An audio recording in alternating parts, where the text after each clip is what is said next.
Happy Wednesday, everybody. Good evening, Thad. No, we're a little late. I'm sorry, that was my fault. We got Steve Billington tonight, owner of Trash Panda Decals. He's a friend of mine, and we're just gonna talk, kind of chat about the business, about kayak fishing, and anything you guys want to talk about. So, Steve, how's it going, man? Pretty good, man. It's just a cold Wednesday.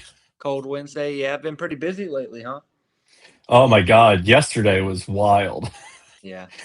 I think I made 37 identifiers yesterday. Oh, geez. Like designed and pressed. And yeah, it was like one after another. That's impressive. It was something. Yeah. What's going on, Silver Punk? He's always in the chat. Yeah, he's always watching. You guys are always hanging out. So, hmm any big plans for 2026 from Trash Panda Decals? Man, I'm going to go get lost like a lot. I guess that's not so much about the decals. It is about like my fishing plan, but fishing always comes first. So Panda Steve, that's a new nickname right there. Panda Steve. Not a nickname I ever thought I would have. Yeah. So Danny shared the post that you were going to be on tonight, and you're holding this ugly looking fish. What is that thing? Oh, it's a buffalo. I hate that fish. You know what the sad part is? I think that's probably the biggest fish that I caught in 2025. But I Man. hate that fish because I can still smell it in my garage. Oh That yeah. fish, it's never going to leave my bibs. Nothing I do is ever going to get that off of my float suit. And every time I go out there, I don't smell it every time, but every now and then I'm just like, that's that buffalo. My net still smells like buffalo, which I don't know how because it's a new net. Like the basket's been replaced, but the Yeah. frame is the same. So it's all buffalo. Oh Can't get god. rid of it. That's It is hideous. catfish are kind of bad like that for me. They kind of stink it up. Stink up Yeah, the that the catfish smell goes away though. Yeah, eventually it does. The Andrew said buffalo. snack.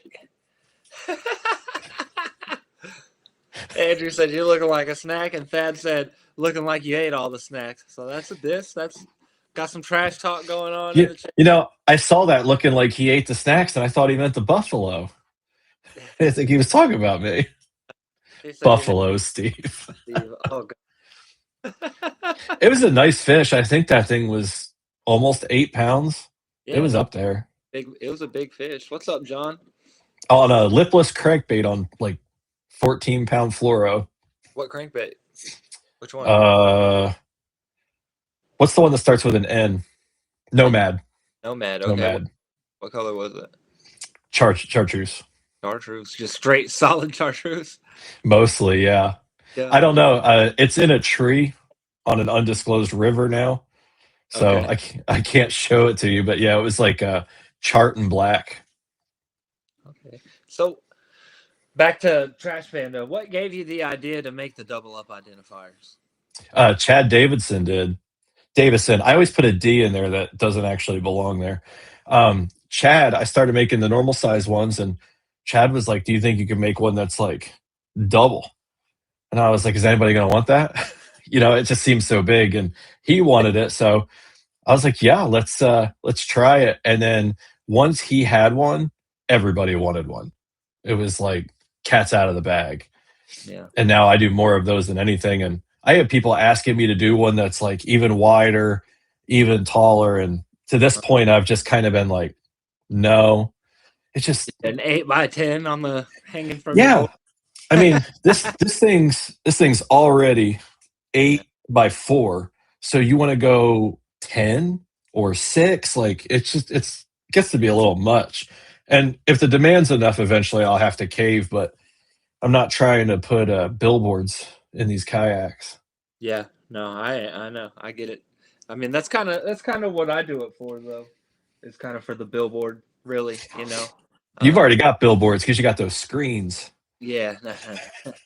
'Cause it's nice to be able to have something in the backdrop. You know what I mean? Instead of doing like the Yeah. cheap tagging and oh, I got this from here and this from there. You just kind of show them in the backdrop, and if somebody wants to ask where you got something, then you can tell them. Well, that's kind of how I'm actually really glad that Chad had asked for the wider one because I was doing just 2 standard size cards when I first started. And that was cool because you had your identifier and then like your little sponsors. But it was hard to cram everything on those little cards. And sometimes one would pop off. And yeah, this really just became a whole different animal once the double up came along. Half the size of the edgeboard. I mean, he's not wrong. Hang on. Like, let me back up. I mean, he's not really wrong. It's big. And I like them. I've got mine right here. I've got. Yeah. Look how pretty it is, though. Yours is prettier. Mine. Really happy. This is my new one, and it has not even seen a fish yet. Yeah, and I was telling Holly earlier, I already want a new one. Like I've got 16 more ideas. And then I went ahead and when you came out with this, what is this? The freestyle holder? Yep. Double up free or the dumpster lid freestyle. I had this idea as soon as I saw that was to, hang this in the backdrop somewhere under my grass. Whatever, from the captain's bridge, whatever, and just kind of put that on there. And have that just kind of hanging out in the backdrop. And well, that was Andrew's idea, Andrew Blair. And I was like, when he first wanted to do that, I was like, who's going to want that? And then it's like an earworm. It goes in the brain. And then like 3 weeks later, I'm like, I want that. So, so like this identifier is only on the catch board because I was out in the RVR 119, but in the PWR, I've got it down on the floor on the delete plate. It's not even on my board. Yeah. I just put it on for the RVR because there's no great place the way I have the RVR set up for a freestyle. Nice. And you make them for the boards too, because I've got one of those right here too. Yep, that's what's on the Catch X. So, and you just decided to do that because I think I know why, but so. Well, the main reason something a little better, something. So when you're dealing, even with the smaller cards, but especially these bigger ones, especially when like fish get to flapping and whacking around, the Velcro just isn't the greatest. But this ain't coming off. So ours comes pre-drilled with a hole in the ID plate. And then all you got to do is match it up to your identifier, pop a hole through, and then use a 1/4-inch screw. And I use a wing nut on the back so I can quick swap them out. Yeah. But it's just all about security. This thing's not going anywhere. No, not at all. You'll bend the identifier before it comes off. Then you just whack it back. I've missed some stuff here. Let's see. You showed us in the TFC chat, and we all scooped them up instantly before you even saw full time. And he's talking about these because I did my first. Well, I ordered a KBF card originally, and then they changed them. And right when they changed them, you came out with the double up. So I ordered the KBF double up, and because we were all fishing a ton of KBF stuff at the time, and then I made kind of like a custom one with a KBF card, and then one for our local club, and now I have this one, just because not everybody requires one, and I kind of wanted to do something a little bit different. And we brainstorm stuff like that in our group chats all the time. So, and that I don't have mine's a freestyle. I was about to say I don't have a freestyle sitting here. So like that's kind of how the freestyle came around, where you just kind of you're not adhered to like Dane here. He's using the camo identifier because he needs one, but. So like the freestyle is nice because I would say the majority of clubs now don't actually require their own identifier. The majority of them are like, right on whatever you want. Right. And that's like even like our local Georgia Bass Nation kayak series, you can still write it on your hand. Mm-hmm. Which I never understood that. I sweat too much for that. Yeah. I did it at first, and then it was like, okay, I gotta get something. Well, and I need gloves. The fish are always getting away from me. I have very smooth, sensitive hands. Like they just right out from under them. And then Silverpunk said he's never caught a buffalo, but I was always told don't ever catch one. Oh, God, it's the worst. I think I caught that back in that was my birthday. So I caught that November 28th, and I can still smell it. And then Andrew said your identifiers were too cheap. Are too fancy and cheap and shouldn't show sponsors. Well, what Andrew's referring to, so I had somebody yesterday leave a comment, and they were promoting a brand, a competitor, and that part I don't really care about. Like, it's America. That's the beauty of America. There's, competitors.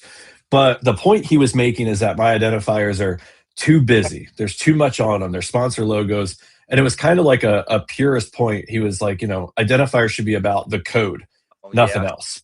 Well, we do have those. So here's a KBF one. It's the identifier and nothing else, not even my company logo.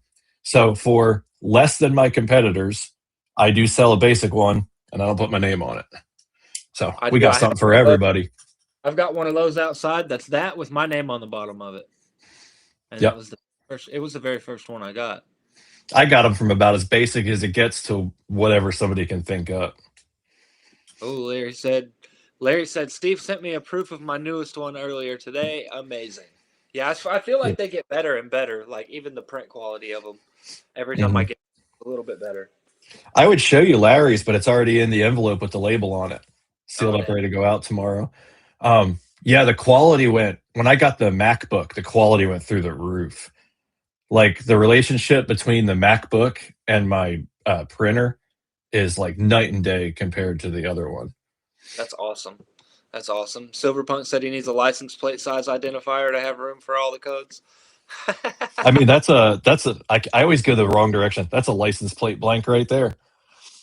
Just get Don't threaten, double don't threaten ups. me with a good time. Get 2 double ups. Get a dumpster lid for your board and a freestyle dumpster lid, and you can have 4 cards. Really, technically, at up to As, 4. as soon as I make a license plate size one, even as a joke, there will be no putting the genie back in the bottle. Because kayak anglers want everything, even if they don't need it. They just see it and they want it. Sham for real said, Steve, what do you think about the PWR? You know, I would say it's the greatest kayak ever made, but I have to now question myself because Andrew Blair said it's not. Yeah. And I don't know if we can go against Andrew. It's the greatest kayak ever made. I love the PWR, but I'm not gonna lie, he's really got me looking at the Titan.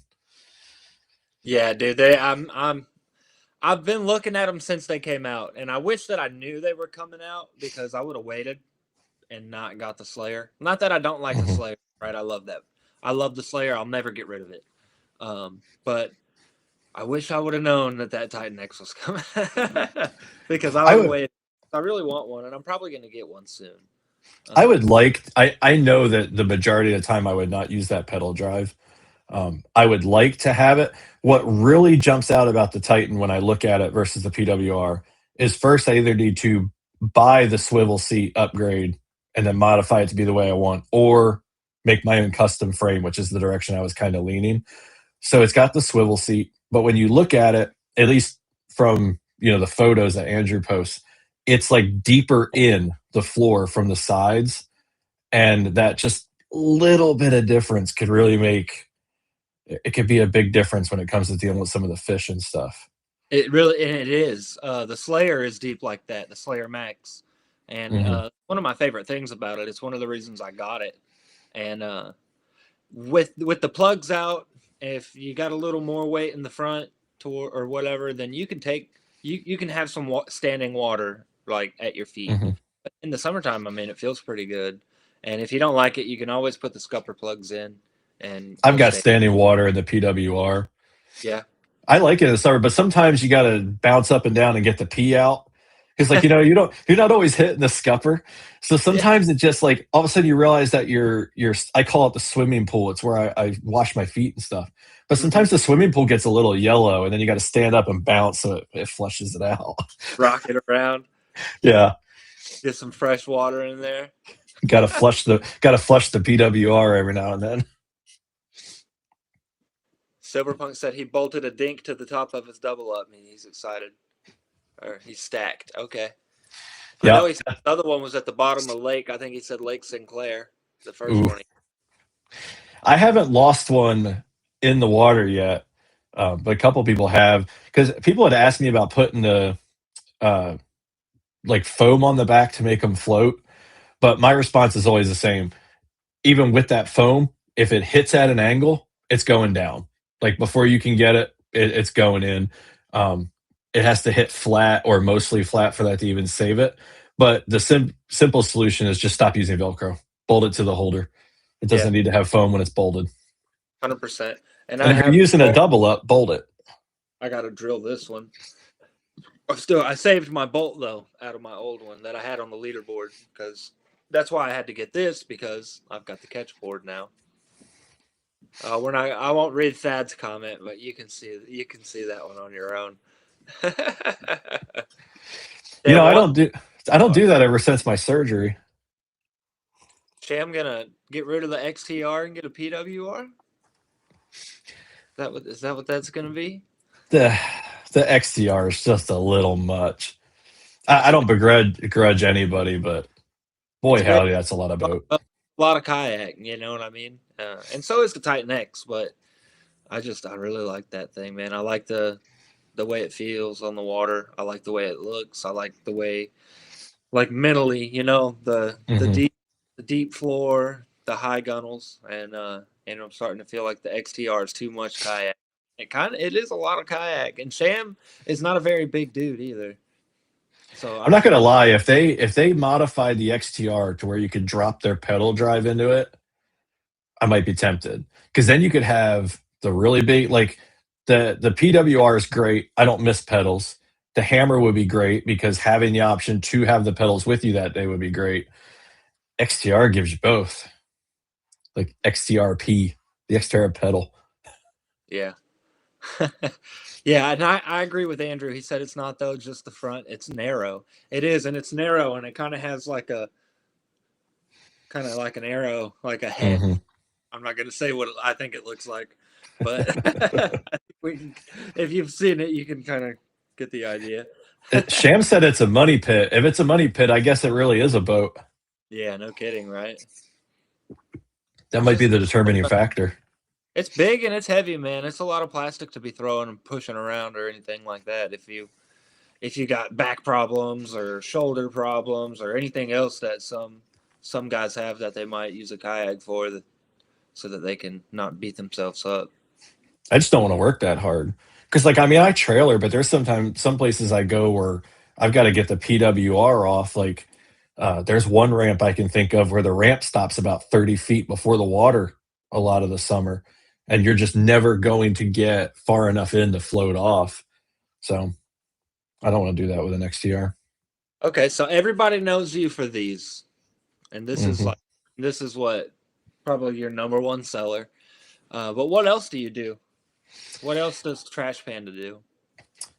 My day job, I work for a health system. I'm a security systems coordinator. So for a hospital network, I deal with all the access control, cameras, things of that nature.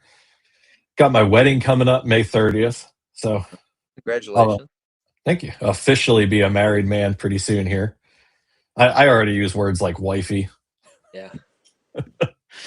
But yeah, no, it's a pretty simple life. I only work 3 days a week and I'm off every other week for 6 days. So I do a Oh, no. lot of fishing and a lot of identifiers. Yeah. What other kind of products do you offer besides the identifier? Oh, let's see. What are we up to now? So we've got the crumb collector, which is essentially a plastic jar, but it's really good for your used up baits and things like that. We've got the what are we calling that thing? The juice flight, the Yep. bait holder that you came up with. Uh, we've somebody just ordered the catch cradle. So like the RVR 119 is a good example. I think the Sholey or not the might not be. Yeah, it might be the Sholey. Has it also where the catch board, there's like a spot in the hull that's built in to rest it. Yep. The PWR doesn't have that obviously, but I like it in my RVR. So I have the catch cradle which screws into the side of the PWR and it has like the same effect. And I do metal photos and stuff like Like this one those. here. I'm looking at doing poster size metal at some point this year, maybe like a Yep. 24 by 24. Do like your PB, holding up your PB, get that done. That's nice. I see the Hmm. license plate behind you too. I like Yeah, and that. that one's actually kind of faded out and crummy. That's how it ended up on my wall. It didn't press quite right, but Okay. yeah. So what? Why a raccoon? So, man, it's been years now. My buddy Chaco was getting married, and for his bachelor party, he wanted to have a fishing trip. And we're near the Mississippi River. So there's this spot not too far from us where there's like this concrete barrier that goes way out into the river. And it creates like this pinch point between a plant and like where you can go through. So it's just a big concrete barrier. And people go out there and fish and have bonfires and stuff. So that's what he wanted to do. He wanted to go have a camping trip and fish. So we're out there and we're fishing for catfish and stuff. We got all these lines out and we're drinking moonshine and just having a really irresponsible grand old time. And I caught a flathead. I think it was like 10 or 12 pounds. It was a decent sized flathead. And I decided I was going to keep it. So I put it on a stringer, tied it off, and I was just letting it swim around. So we just keep working our way down the barrier. And a couple hours later, we come back and I can see like in my headlamp, my flathead like in the rocks, but it's like up on the barrier. And my buddy Smith, he talks like this. He's like a real redneck. He's like, "Oh, dang on flathead done jumped up on the barrier." And I'm like, "Flathead, did they jump?"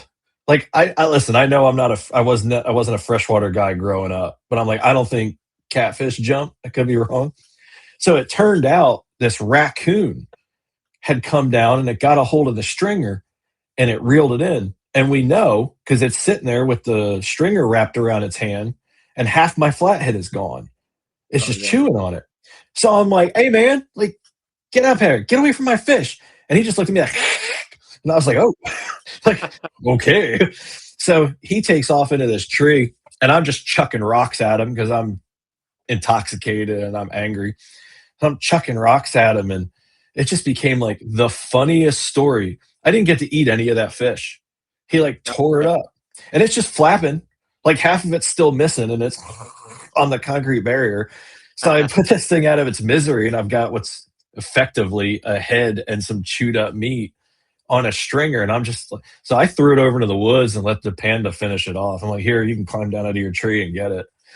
But so I just, from that moment on, I just kind of had a thing with trash pandas. And when it came time to do the business, I don't know. It kind of came to me from somewhere. I don't really know where. It was just kind of there. I like it. So, you fish too, obviously, right? hmm What's your favorite? What's your favorite bodies of water, or styles? Like, what do you like to do? I'm a power fisherman at heart. I'm trying to get better at that, but I like stuff I can throw out and reel back. So that up until last year, that was a chatterbait. 99.9% of the time, throw it out, reel back. The same chatterbait, the same color, the same trailer, over and over and over. It didn't matter what the conditions were. And I would get what I called angry bites, where something would eat it eventually just to make me go away. But so I like spinner baits, chatter baits, underspins. Spinner bait might be my favorite now. Yeah. It's brought me both of my PBs. So I mean that was kind of cool. That exact spinner bait. Oh, you can't see it. Hang on. That exact spinner bait hanging up there. Right there. Yep. So Yeah, you brought me retire both. your lures. You retire your lures. So you have them That's the forever. that's the first one I've ever retired. Yeah, that's I awesome. because I it caught that PB there. That's a 22-inch largemouth, and Nice. then that was my old PB Smalley, but my new PB Smalley is a 20 and a half, and Yeah. I didn't even realize at first that I caught that Smalley on the exact same spinner bait until I got to looking into it, and I was like, "Oh my god!" Couple of What years apart. what color is that? Like a white and chartreuse? What was that? Yeah, hang on. I couldn't tell. I didn't see it very good. Very good. There we go. Yeah. Okay. I like it. Can't remember who makes this one. Dobbins. Okay. And what's your trailer on those? You run a trailer at all on your spinnerbait? No, You I talk. never have. Maybe I should, but No. to be honest, I probably have thrown a spinner bait. If I've made 200 casts with a spinner bait, I think that would be overshooting it. Oh, I, really? that's about to change. Okay. But yeah, that's how I knew it was the same one because I don't own another one in that color. And I've only bought spinner baits one time. Yeah. So I was able to go back. I was able to go back and verify that I had bought that one on that order, and I'm like, "Oh, I've never bought any others. It's got to be the same one." And then I got to looking at the video, and I could tell even like some of the damage on it. I'm like, "That's the same dang one." I throw them a lot. I throw a lot of spinner baits in the summertime at night. Uh, a big, heavy Colorado blade.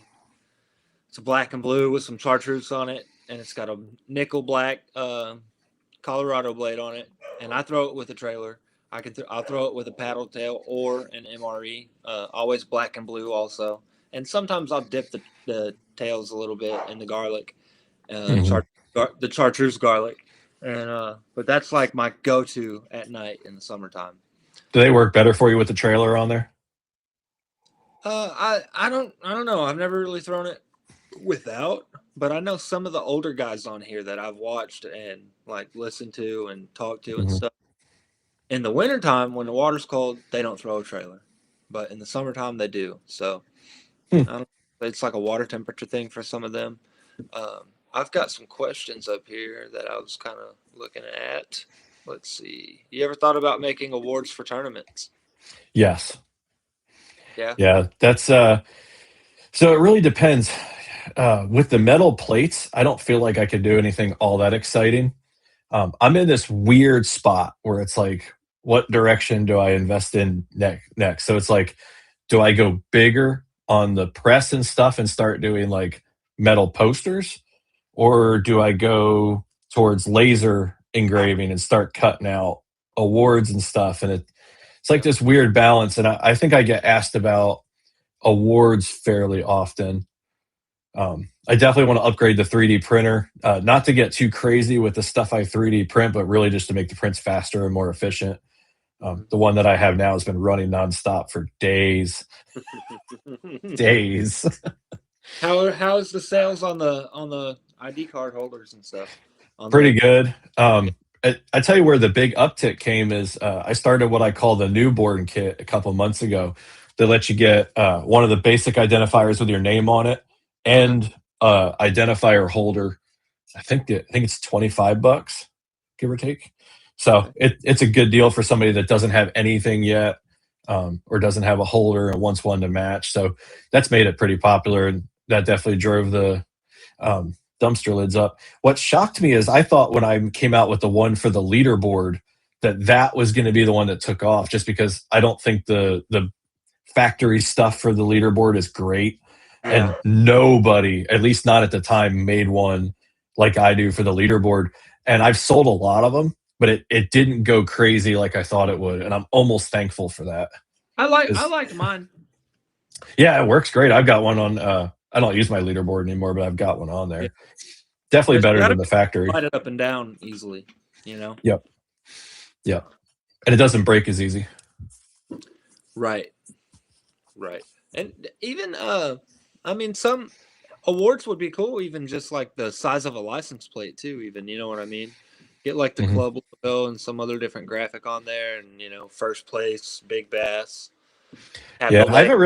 I haven't been asked about metal ones much. I've had a lot of people reach out and ask if I do the wood ones, but it's a Okay. whole other learning curve too. Like that's the Yeah. funny thing. When I started 3D printing stuff, I didn't know how to 3D print. I'd never done it in my life. Had never modeled anything.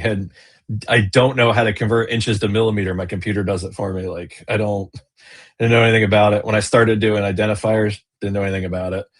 I just saw the identifiers that were available and nobody was doing what I wanted. So I was like, I'm gonna figure out a way to do it. I actually reached out to what is now one of my competitors. I said, "Hey, this is what I'm looking to do. Like, can you do it? How much would it be?" And he's like, "Yeah, that can't be done." I was like, "Oh, okay." And then I just didn't do anything for a couple of months with it. And then I circled back around to it around this time last year, maybe a little sooner. I was like, "No, I'm going to find a way to make that happen." And here Yeah. we are. Nice. That's awesome. That is awesome. Steven's got a question. Have you ever fished the Mississippi above the dam at Oh, Keola? Keokuk. I think it's Okay. supposed to be a K. I have not. I have been. I don't know if it was that lock. I have been on a lock and dam tour that like the party bus went to. And listen, my friend Jess has taken me on a lot of great trips with her bus. That was a long one. Me and Kelly hadn't been dating that long either, and she went and she didn't leave me after that. Um, but I haven't fished. I haven't fished any of the locks or dams, or even up by Keokuk yet. The only area of the Mississippi I've really fished other than that concrete barrier is over by Quinsippy Island in Quincy, Illinois. But I definitely plan to get the kayak out more this year. What kind of fishing you doing up there? What kind of fish are you looking for? Smallies, largemouths? What are we Man, fishing? it's all bass anymore. I used to hate bass anglers. My buddy Christian wanted me to do some of the tournaments with him, and I was like, well, heck, I catch them every time when I'm trying to catch something else. How hard can it be? But man, these days, if I can go somewhere that's got smallmouth, I'm after smallmouth like all day, every day, pound for pound. Smallmouth is my favorite fish to catch, no question. You ever caught spots? So I think so. Mm-hmm. So I cannot tell you when I catch a bass if it's a spot or a largemouth. I can tell you if it's a large or a small, but like I'll catch them. And sometimes you'll see me out there just doing this on the tongue, trying to like figure it out. People probably think I'm doing weird stuff to the fish. Yeah. But I've actually sent them to my buddy's group chat and stuff before. Just been like, is this one a spot? And they're like, I don't know.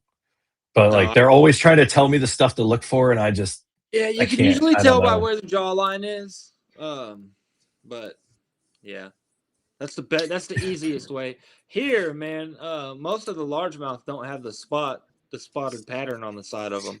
They're just solid Mhm. green. Yeah, I've had them with the spotted pattern where they got like a smooth tongue, and people are like, no, that's definitely a largemouth. Yeah, Um, they do. I mean, yeah. yeah, we have them. We don't have them like you guys have them, or at least not that I don't think we do. Spots. Yeah, we got. I mean, Lake Lanier is special. I love I that want to lake. catch a shoal bass. That would be Yeah, cool. we can do that here too. Yeah, you got to go on the river. But I mean, we can make it happen. We can make it happen for sure. These spots in Lanier will drag a smallmouth backwards by the tail. You That's dang pretty right. funny. Right, Eric. That's right. That's quite a fish. That's what I tell them. It's like spots are like smallmouth from the trailer park. They're just like smallmouth are crazy. They're just out there deadlifting current all day long. If something can pull it backwards by the tail, that's a heck of a fish. If you only knew someone who knows a lot about fish. Yeah, I mean, I don't know. I wish I knew a guy like that. Let's be honest. When is he ever available when we have actual questions? He's usually available most of the Nah, time. he's available. Just giving you some trouble there, Thad. That's funny. Yeah, Eric, I agree. Spots are, I love them. I've never caught a smallmouth, so I can't compare to that. But the spots, man. The Sometimes first smallmouth I caught changed my life. some of these big spots, you don't know if you've got a striper or if you've got a spot. The Honestly, day I decided that I was going to go try and get a smallmouth, I traveled to a river that has them. And the first one I caught was probably in about, I don't know, an hour. It came way easier than I thought it would. And it was like 12 inches or something like that. The second one I caught was about a half an hour later, and it was that one. And that one's 19 on the money. And nice. I was like, man, this is easy. And then somebody was like, explain to me like how long it takes a smallmouth to get to 19 inches and all that stuff. A And long like, dude. and how a lot of people don't have them around, don't find them like that. And I'm like, my second smallmouth ever in an hour was a 19. I chased another smallmouth that big for a year until I caught that 20 and a half. More than a year. Yeah, I know it was crazy, like how old they are, like to get that big. But Mm-hmm. even man, 19, that's a good fish, no matter what. If it's a spot, largy, Mm-hmm. small one, it's a good fish. That's nice. That's awesome. Then Bottom Line Outdoors says I'm thinking of doing my own kayak mounts. Is there a 3D printer you would suggest? Yeah, I would get the bamboo A1. I wish that's what or if you've got the money, you could go the next level up on the bamboos. They've got, I want to say it's the XC, and then they just put out another one that's H something. But I wish I would have got the bamboo A1 right from the jump. The A1 has auto leveling. Any printer you get, you want auto leveling. If you're manually leveling, I can promise you're going to regret it. That's what I do now.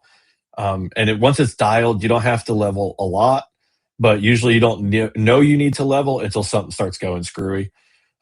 The A1, you can also get the combo add-on, and it lets you do multiple color filaments at once. That's probably what I'm going to upgrade to pretty soon here. Bamboo A1. That's nice. And what material is it that you're printing on? Everything I'm printing is PETG. Okay. You can anything you're going to do outdoors. There's various opinions on it, but if you're going to be using stuff in your kayak, you want PETG or PETG carbon fiber. I think carbon fiber is a little excessive, but it does look kind of cool. Yeah, and that's for the UV and stuff, right?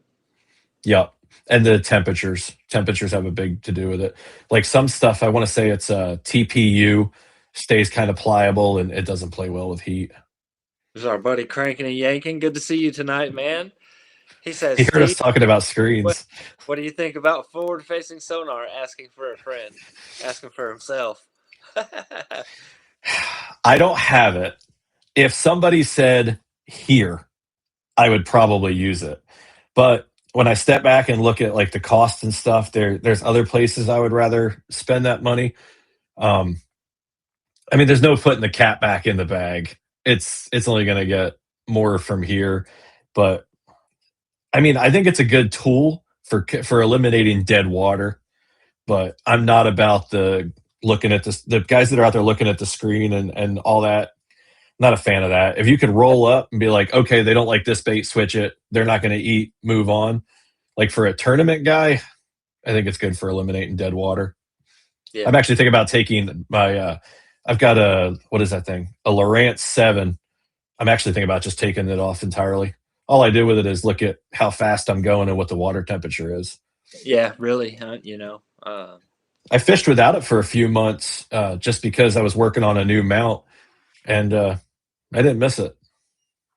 Yeah, we put scope on the yaks now, Eric. Have printers kind of improved with these printers? So I don't really have a reference point because up until 9 months ago, 10 months ago, I had never 3D printed anything. I'll tell you with my printer, where is it? So this plate that bolts on here, this plate takes me about 3 hours to print, which is not fantastic. So that it definitely generates some lead time. But I'm betting that A1 probably knocked that thing out in less than an hour or pretty close. They're getting pretty efficient. Silverpunk said, I said it, and he's talking about the screen, looking at the screen. I said the same thing, Steve. Now I can't keep my eyes off of it. So what I'm hearing is that it's actually addictive and you're involuntarily drawn to it, which makes cranking and yanking right, and I don't think anybody should use it. It's not. Mine died on tournament day, and I still went out and caught fish. Like it died right first thing in the morning, right after my first bite, and I still went out and caught fish with it. I didn't win, Would I have won with it? Probably not. You know what I mean? Probably would have caught the same fish, but the fishing that I truly enjoy, it wouldn't do me any good for. It's what I'm going to do a lot more of this year. I like water that's like knee deep and less, and I'm out there dragging the RVR around, finding holes. Yeah, you are. I'm a river rat. I'd even go as far as to say I'm more like a creek rat. Okay. I just love getting out there and dragging that thing, just like that. Yeah. You catch some big fish like that up here, or over here, wherever. I'm catching some big fish like that down here. Down here, yeah. Or over here, whatever it is. Yeah. Might be like a lateral move. I'm probably up and over a little. Very addictive. Yeah, you can easily go into what I call, and I called it zombie mode, right? And I did that with the lights too, because you can go up on those dock lights at night, and you can see big, massive fish just swimming through the water. Like you can see the fish. Like it's really. He's making it sound like addictive scares me because I remember when I was a teenager and internet videos became real popular. I couldn't stop staring at my screen either. If that's what forward facing sonar is going to be like, I don't need it. Never going to get me out of the kayak. Yeah, you got to watch out for the zombie mode, man. And like I said, fish in the lights. You can see them swimming. Like poor man's live scope is what I call it. But even with the scope, you've got to like really be on yourself because the time goes by fast when you're sitting there staring at them and watching them Poor, follow, and you're trying to work them. And next thing you know, you've been sitting there for an hour or more trying to poor fish. man live scope is that cone that they have up on Lake Michigan. You Oh, ever the see that flogger? big thing? Yeah, Yeah, they stick their face down there and they're like, hey, there's a smallmouth 600 feet down on the bottom. those things are hilarious. The joke the first time I saw somebody using one. Eric said he was in a bona fide. Ooh, excuse me. For a couple of years now, he's in a Nitro Z20 and won't give up his box. And he's talking about scope. I use it all times of the year, but when it's tough, it's priceless. But I Nitros don't use it all times of year, but when it's tough, it's priceless. And he's Nitro absolutely Z20. Who makes that kayak? Nitro. I bet there's a lot of glitter on that Nitro. Man, I was actually looking at the Bass Pro catalog. I got the new Bass Pro catalog in the mail. It's like huge. It's like that thick. You know what I mean? Woo. Yeah, I mean, it was, the boats are tempting. They're not that, they've got some cheap ones, like cheaper ones. You know, they're not super fancy, but, I mean, they're affordable. Like if the family Yeah. wanted a boat to go fishing together. There's a But pretty reasonably priced boat. Just came out like a year and a half. What was that thing? Oh, the XTR. what was the next? Live scope is a time warp when you first get it. Yeah, 100%, Eric. And then bottom line said, what was the next level up from the A1? I want to say it's XC. If you go to Bamboo Labs, the website, it'll show you. It's an X something. I want to say it's XC1. Yeah, it's a really, really big kayak. Whatever the next one up from the A1 is what or at least what Josh at Source Crate used to use. And it was the one that he had recommended, but it was a little up there when I was first looking. You But guys were talking 3D printers. All right, yeah. people on TikTok. I'm trying to watch the comments on my phone over here, so I'm trying to keep an eye on it. If you have a question, drop it in there and I can get it. Or you can hop over on YouTube and get into the chat with everybody else that's watching. We got 2 people over there. So Cody, Carson, the fishing in Georgia. I don't really know how the fishing in Georgia is right now. I haven't fished more than about 40 minutes this year. So I cannot answer that question. It's usually pretty good. I saw some big bags getting weighed in last weekend. We had elite Jeff Gustafson, Gussie. He was Oh, there's here. a name I actually do know. Yeah, he was here in town fishing a tournament on Lanier. Came in second place. Did real well. I don't think he caught big fish. I think another team, but if it wasn't those guys, then it was him. But I think it was somebody else caught big fish. But yeah, he came in second place. He said he loves Lake Lanier. He comes here anytime he gets a chance. Now's a great time of year to catch big fish if you can get to them, like if it's not frozen over, especially with a jig. Man, the big ones right now, this is my limited understanding, at least the area where I fish. They like to school up, but if you can get a jig in front of a fish this time of year, they're not going to strike right away. But all you got to do is just keep it in that strike zone and just wait for that instinct to take over. Like they're not going to pass up a high calorie, great meal this time of year. You just can't bring it past them too fast. You get a jig in front of a big fish this time of year, it's going to gobble it up. Yeah, you got to be real slow. You got to let it marinate, let it soak. Mm-hmm. I don't do well with slow. If I was out right now, I'd still be throwing a moving bait. I can, man. I can just sit there and drag. Scope or no scope, I'm doing the same thing. I'm dragging something. My slow fishing is like I cast it out, and then I burn it for a second, and let it sit there, and I'm like, yeah, I'll hop it and stuff sometimes. I just can't. Reaction out of them. It was really cool. One time I'm sitting there, I'm dragging my jig through a brush pile, and I'm dragging, and I'll pull it up, and I'll feel like it'll kind of hang up on the branch, and I'll just let it go, and then I'll pop it back up. And when I popped it back up, I saw a fish follow it and chase it, and he didn't chase it really. He just kind of followed it real slow down to the bottom, and as soon as it hit the bottom, he smacked it. I just it was awesome. Yeah, I think they like to get it like when they're coming out like that. I think they like to get it when it's against the bottom because it's just harder for it to get away. It gives them Yeah. that like endpoint to just drive into it. Yeah. And they're down there right now. It's cold. Yeah. We get ditch fishing is really popular here. So it's like a drain, or anywhere there was like a valley before the lake was made is a ditch. Mhm. And they get down there, man. And if you can find one that's got bait in it, there's going to be some big spots nearby. And they get in there, and you can catch some really big fish, and you could sit on it, and you catch 20 pounds, best 20 pounds, so 90 plus inches. I mean, it's And not a bad day. no, right, exactly, not a bad day at all. That's And better than I put up in tournaments.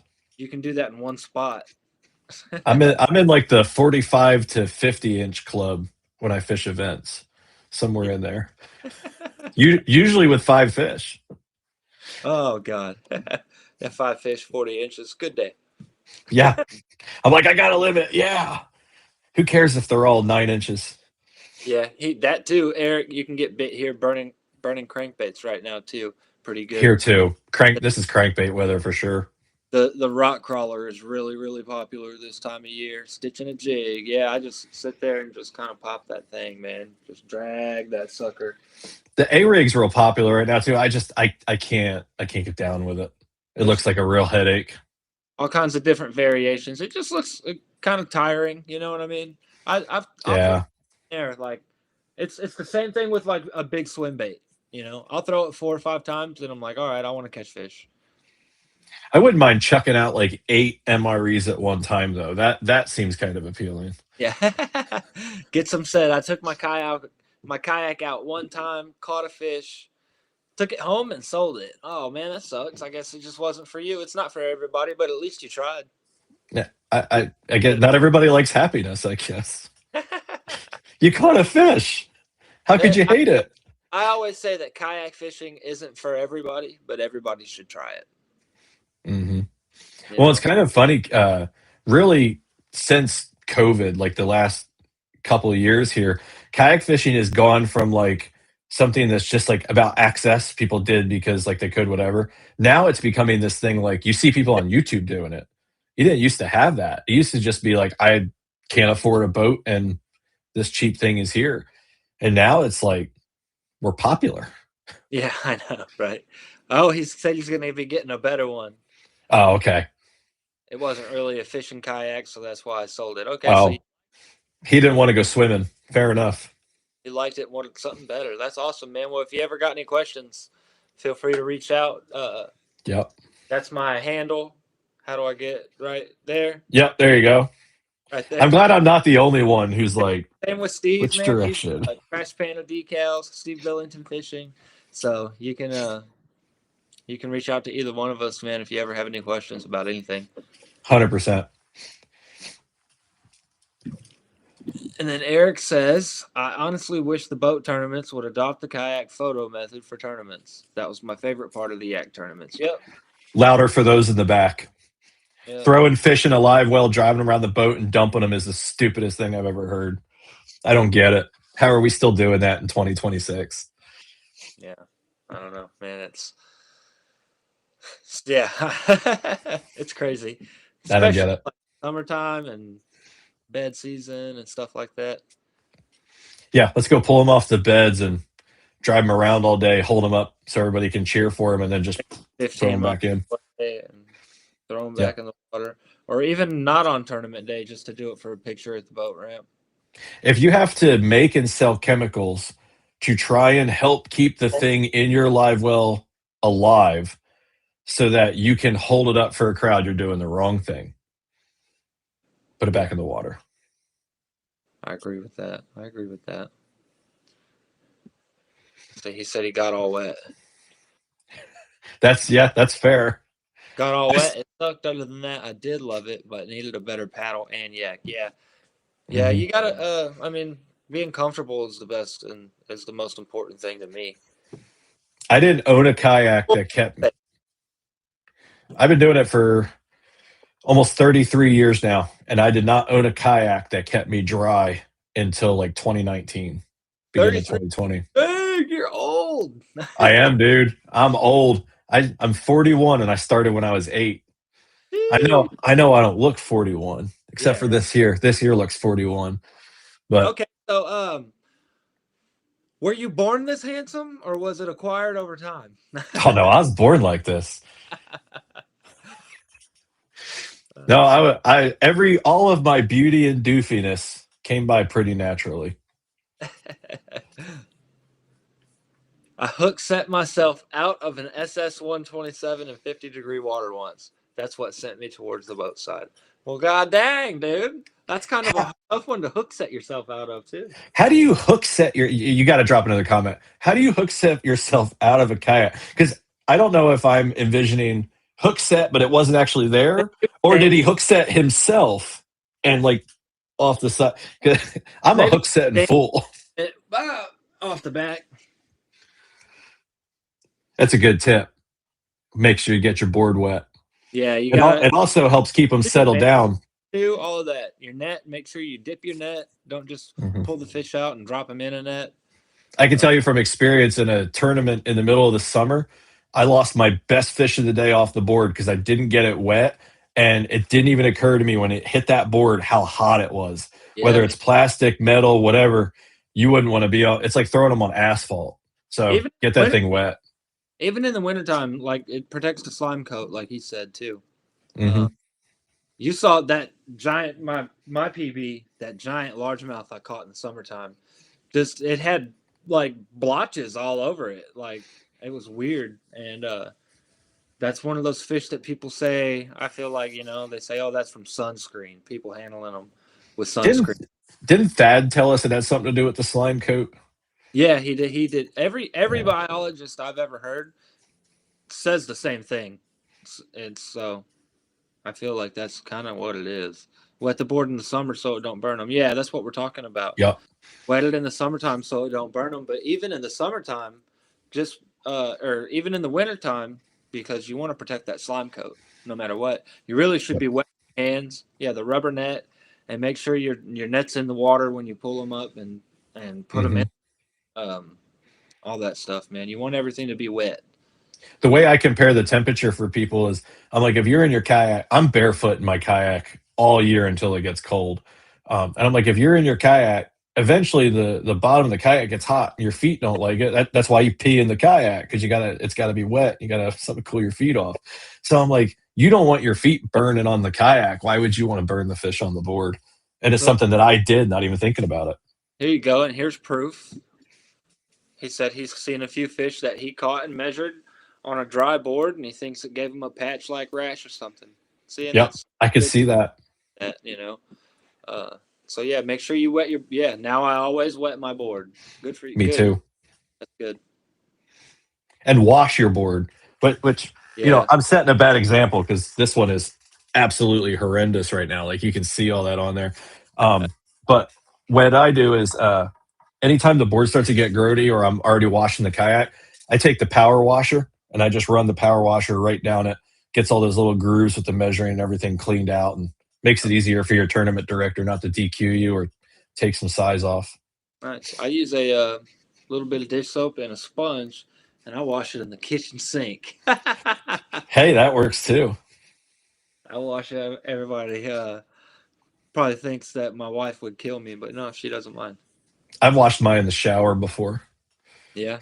You didn't shower with it, did you? No, I did. I was already going to be in there anyway. I used my daughter's loofah. Scrubbed it. That's messed up. He said, Eric, about the SS 127. He leaned too far back off the seat. Too far back off Oh, the backside. Okay. I've done that where you hook set and then things get a little sketchy. I've done that. I feel you.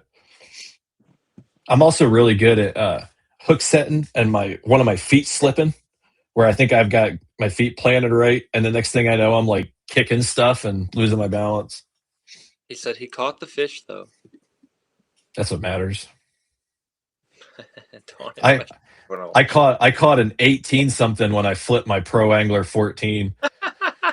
Hooked it, fell, flipped the whole kayak over, and I'm upside down dealing with everything. And I've just got the rod in my hand. I'm not even thinking about it. And all of a sudden, it's like dunk, dunk, dunk, dunk. I'm like, that dang old fish is still there. So I walked over to near the bank where it was like swampy mud, and I reeled him in, and I jammed the handle of the rod down in the mud and gave him enough line to keep him swimming in circles. And I'm like, you just stay there. And when I finally got the kayak and everything up on the shore, he's just still over there splashing. So I climbed back in the kayak with him, put the board on the floor, got a picture, and submitted him. I sent a message to the TD. I said, just so you know, I said, this fish was photoed in the kayak while the kayak was on the bank. I said, but it was full of water. And like I sent him the video, and he was like, that fish counts. He's like, if anybody argues it, we'll show him the video. That the fish counts. Shay, I was thinking it. You said it. I was thinking it, but you said it. What'd he say? About you having your measuring board in the shower. I've done worse things in the shower. Oh, jeez. That's funny. Somebody else said they took it in their shower too. Yeah. Get some said. So anybody in the chat got any questions for Steve tonight? Or are y'all gonna make me ask all of them? So no fishing right now. When do you get to fish again? Like what's I'm hoping maybe next Thursday or Friday. Okay. It's still going to be cold, but I've got a warm water lake, a power plant lake, about an hour and change away. So if I can't get out on something around here I want to fish, I might just go out there.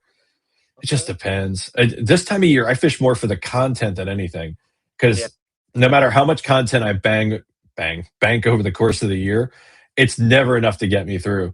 So like I've got a video scheduled this Saturday and next Saturday, and then I don't have anything unless I like go into the archive and like create something. So I'll go out there and suffer for the content. Yak bass off of subject. Not at all, man. He's not finding the link to the identifier holders. So if you go to trashpandadecals.com, you'll see aluminum identifiers right at the top. If you click that, it'll show you all the identifiers and the identifier holders. Trashpandadecals.com. Get some said, nice. I always wanted to fish one of those lakes. Yeah, it's I hate white bass, swipers, whatever they call those things. I always call them the wrong thing. Stripers, where I grew up, was on the salt water, and it's a whole different animal. Some people call them white bass. Some people call them stripers. Maybe there's two different things. I don't know, but hey, there is two different things. There's white bass, there's striper, and then these are white bass. I think kind of like a hybrid between the two. These are either wipers or white bass, but it's called Thomas Hill in Macon, and it's where everybody goes this time of year. It'll always be busy because it's got the warm water arm, and it's like it never freezes, so there's not. If you go during the week, it's not too bad. You go on the weekend, it's pretty busy, but they're angry. But I can go out there in the middle of winter while it's snowing, and I can go throw a chatterbait and just swing on those things all day long. That's cool. Can't really get mad about that. Yeah, that kind of sounds like those areas where Andrew and Chris fish over there in South Carolina. It's like Andrew will be waxing them on a buzz bait in December. Yeah, but he goes out and fishes in like some community lake, like Gertrude's out there feeding the fish with like pellets. Like, I think that's his fish tank.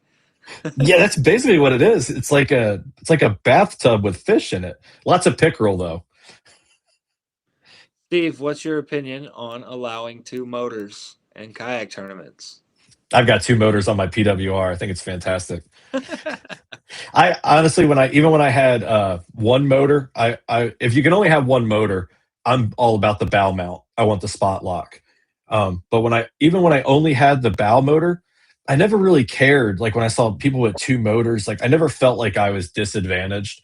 I got the NK 180 for the RVR 119, but I went ahead and just set up the PWR with it also, so I can move it back and forth between them. And it's pretty nice to have both motors and be able to just run and gun all day with the NK 180 and then just spot lock when I get somewhere. And I can get, I think it was like 7 and change miles an hour I got out of the PWR when I was running both of them, which really made me giggle. But yeah, I've got no problem with 2 motors. I think it's great. Yeah, I don't see it as I don't know, man. Motors don't catch fish. No. Motors, live scope, none of this stuff catches fish. One of the best hammers we have around here was paddling up until like a year ago. And he was waxing people. Yeah. Absolutely waxing them. And then you got guys like Paris Edwards for KBF Tennessee. He's like, I want to say 5-time back-to-back, like Something like that. Paris is a stick. AOY, yeah, AOY for the club, and he don't even have a graph on his yak. I don't think he just fishes. And he I don't fishes. know why I have one. I don't know how to. I only know how to read the temperature and the speed. I don't know what anything else. I'm like, hey, look at that blob. You know, I don't know what I'm looking at. I don't even know why I have one. Hey, Wade, I'm eyeing that Garmin Force. I think it's awesome. I'd love to use one, but it's a little out of my price range.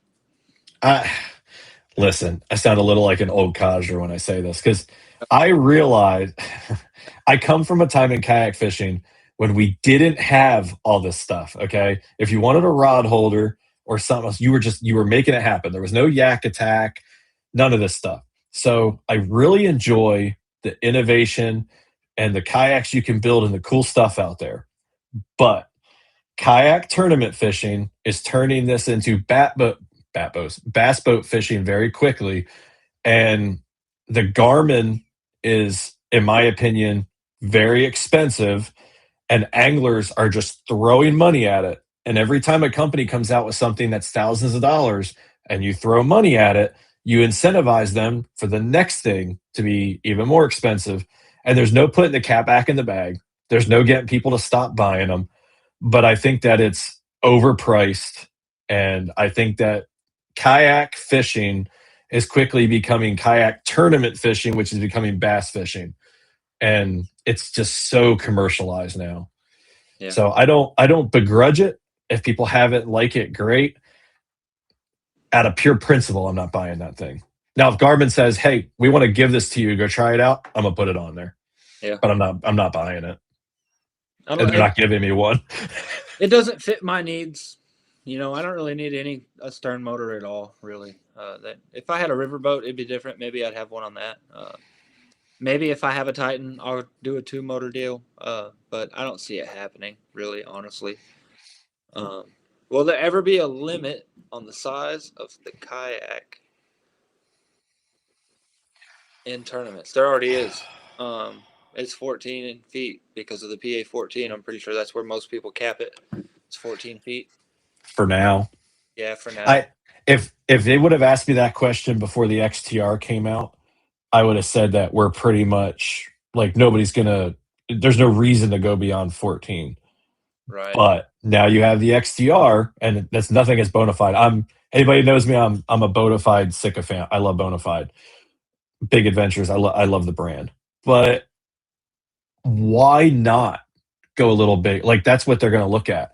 People came to the XTR so fast. Well, what if we went a little more of this? So it's like, where do you stop with what a kayak is and with the motors and everything else? I think the second that you have a boat that you can't go paddle, you're too big. Like if you can't get in your boat and go paddle it like a kayak and fish from it, it shouldn't be allowed in the tournament. So if all your motors and everything die, you should still be able to go fish it like a kayak. That's one of the things I like about Andrew's reviews that he does, because the first thing he does when he gets out there is he paddles that thing around. He paddles it through grass. He paddles it over grass mats and stuff like that. Because Has anybody else flipped an XTR? I don't think they have. I don't think so. I think he's the only one. Okay, and Shay said it's the stern spot lock fire.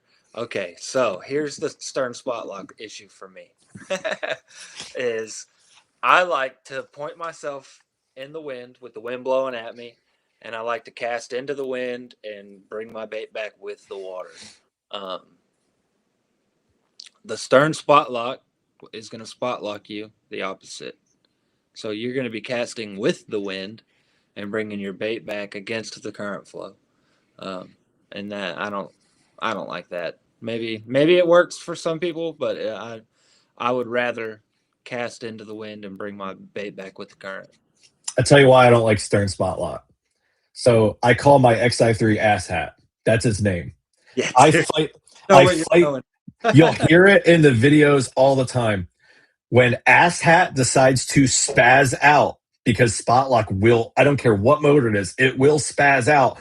I can see it coming. When that thing decides it's going to try and buck me out of the kayak, I can see it coming.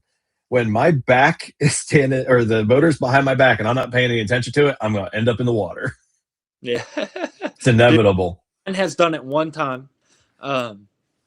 It was like 1:30, 2 o'clock in the morning. And I had 13, 14-pound striper laying in the deck of my boat. And I would always spot lock while I handled them, right?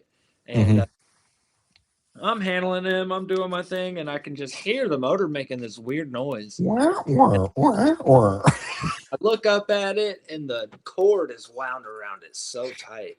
Yep. Like, well, looks like it's about to break. I start hitting buttons on it, and it just goes, whoa, and just takes off full blast. Luckily, it wasn't like a straight up turn. It was kind of straightforward. And I scrambled, reached back, hit the breaker, cut it off. It took a few restarts to bring it back, but I haven't had an issue with it since. So the reason my buddy Christian, I have one of the best spaz stories ever, and it wasn't even the motor's fault. So his was spazzing out all the time. It wouldn't spot lock right.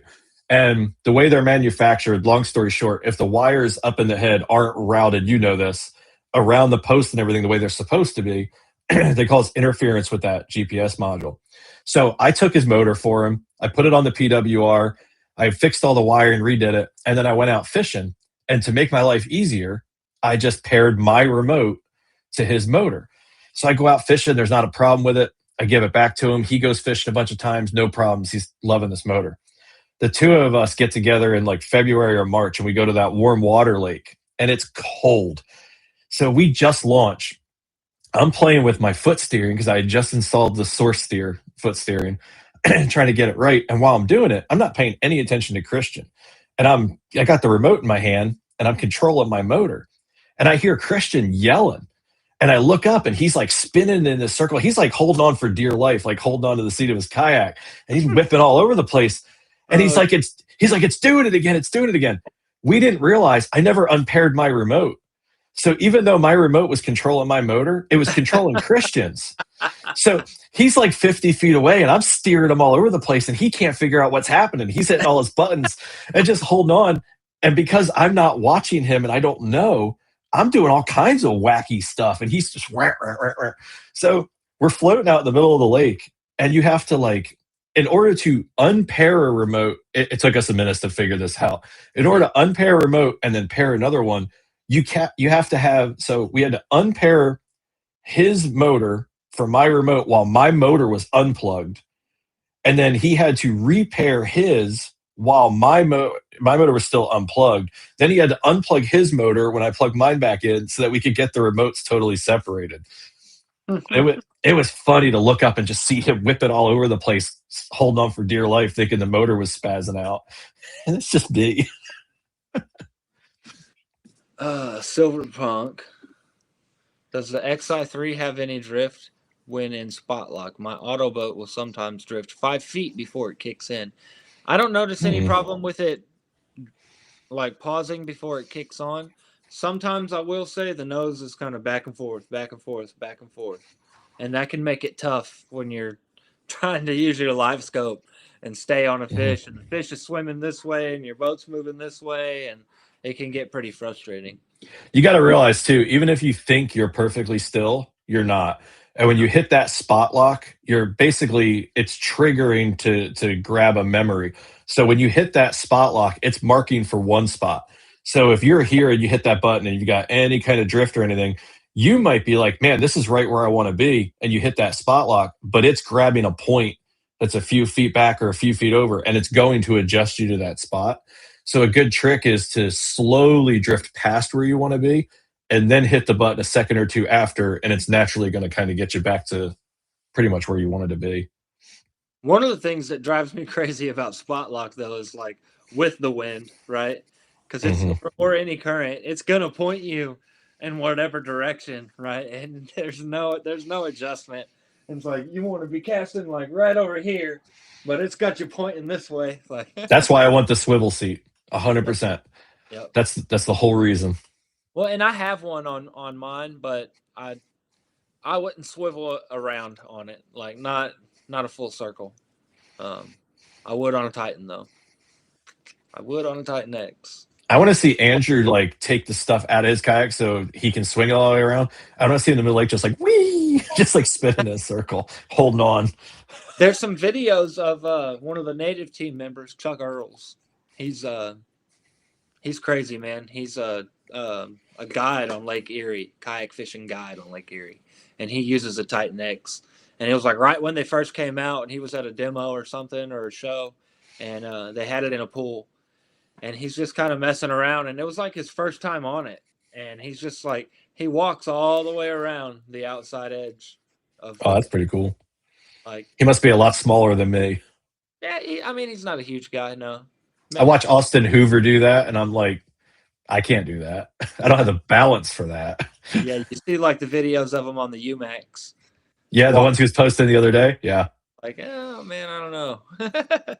Meanwhile, I'm like leaning over the back of my seat trying to untangle my rudder line. Yeah, and everybody would ask me, "What's the most stable kayak?" And it's like, well, a kayak is only as stable as the kayaker. It's Facts. if you're a wobbly person that doesn't have good balance, it's probably not going to be for you standing up. What's he say here? The reason, help me decipher this. The reason I moved to kayak tournament fish is now finding itself into kayak tournament fish. I think what he's saying is he moved to kayak fishing tournaments to get away from the bass boat nonsense. Yep. And now that's finding its way in. And yeah, no, I agree. Yeah. I completely agree. Yeah, I can see that. And honestly, the biggest, and I'm guilty of this, 100% guilty. The biggest enemy to kayak fishing, especially tournament fishing, making it like that world, is the anglers and fighting with everybody and the negativity on social media and like that part of it, the human part of it. If we can correct that, we won't have nearly as many problems. It can be easy to get sucked into, though, man. I know. Like, look at me when I was fighting with Chad. And fighting with Chad implies that he was also fighting with me, and he wasn't. And right? Yeah. Sometimes you got to take a step back and just be like, man, I'm the problem, and own it. And we need more of that. Yeah, I agree. Ooh, so Silverpunk brought up secondary stability. A lot of people don't even know what that is. And is it okay to mention somebody else's YouTube? Yeah, dude, go for it. Bearded Paddler did a video he dropped like 2 days ago about stability, and he goes into that real deep and really breaks it down real well. The secondary stability is something you really need to know about with your kayak. And if you're looking to buy a kayak, find out about it, because Hobie guys will tell you their kayaks are super stable. Them Hobies ain't got no secondary stability. They got stable and kerplunk. That's what I like about the Titan X. The primary and secondary stability is awesome. What's up, Atlanta Safe House over on TikTok? The PWR secondary stability has saved me many times. I don't even think about when I lean over the side and stuff. I don't even think about that kayak tipping. Yeah, I've never really been afraid of tipping in the native. I've almost fallen out a couple times of the Slayer, but I mean, it'll rock a little bit on you, but it's only got so far that it'll go before it pushes back. I was out fishing with my buddy Trey. That might have actually been in the Hobie.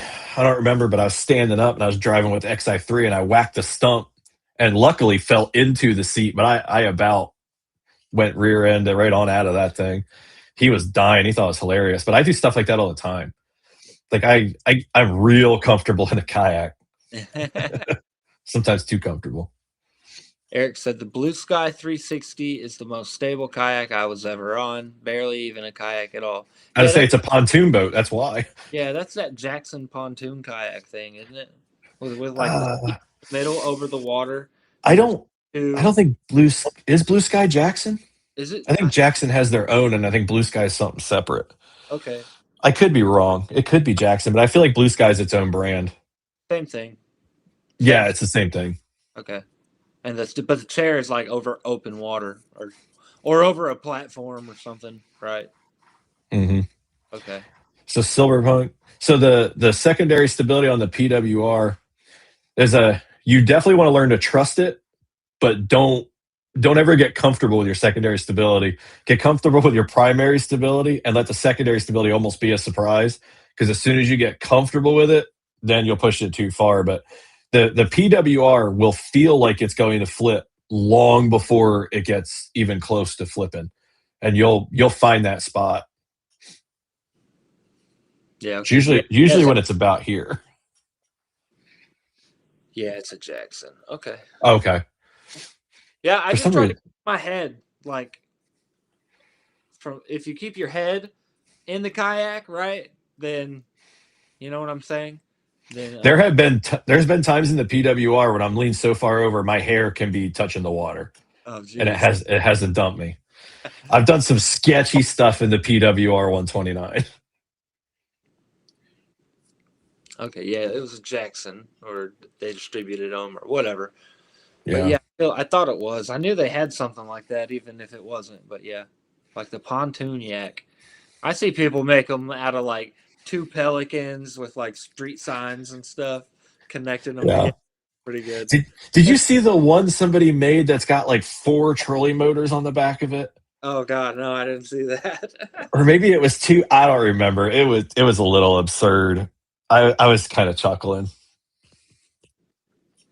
Great with the primary. I can keep standing while the wake rolls under me. I'm like that on the Slayer. I can motor Yeah. around too, you know, while I'm standing up. I was real comfortable with the primary on the Pro Angler until it. Yeah. It's a great video. It's on my channel. Got the whole thing on video. If it's not recorded, it doesn't happen. And it's like I fished out of that dang Academy Pelican sit-in for so long that and my next kayak was the Slayer Max. And as soon as I got I pushed off the ramp, okay, stood up immediately. I was like, oh, I've been waiting for this. The first one I had I could stand up in was my Outback, and I loved that. That's still like I tend to dog on Hobie. Like Yeah, they got some issues these days, but the Outback is still one of the greatest kayaks ever made. I think it always will be. Marty Hughes has proven that if it can put up with as much fishing as Marty does, it's good to go. But yeah, the first time I stood up in that thing, I was like, okay, this is a whole new world. Marty Hughes, that's Kayak Jack, right? Yep. I need to get him on here. Oh, he'll come on. I've got him scheduled for my new podcast. I was like, hey, buddy.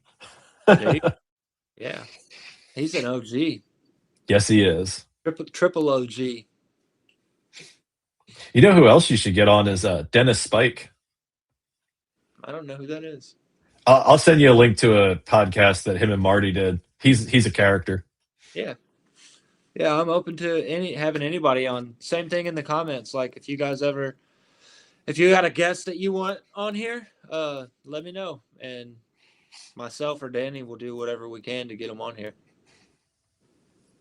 Oh, I didn't know there was like a sweet talking side to it. I should have been like, hey, Danny, what can I get out of you, buddy?